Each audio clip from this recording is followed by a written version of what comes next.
Hindi pa nagkulang ang Diyos at kahit kailan hindi siya magkukulang. Ang sabi dun sa Filipos chapter 4 verse 19, at buhat sa kayamanan niyang hindi mauubos, ibibigay niya ang lahat ng iyong kailangan sa pamamagitan ni Kristo Jesus.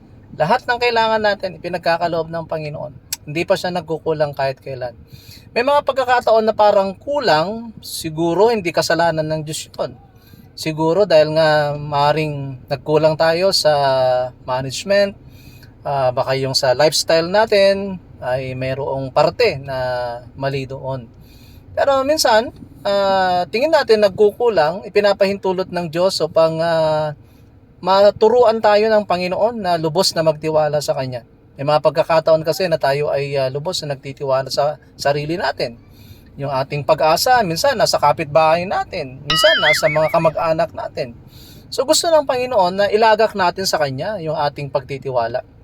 Na tayo umasa sa Kanya sa lahat ng pagkakataon na ipagkakaloob niya lahat ng mga pangangailangan natin. At siya ang ating Ama at walang ama na katulad niya na magpapabaya sa kanyang mga anak. Mahal tayo ng Diyos at tatandaan mo palagi ang biyaya niya ay sapat, He is more than enough at hindi siya magkukulang sa buhay natin. Manalig tayo sa Kanya kapatid at magtiwala. Pagpalain ka ng Panginoon. Ingat.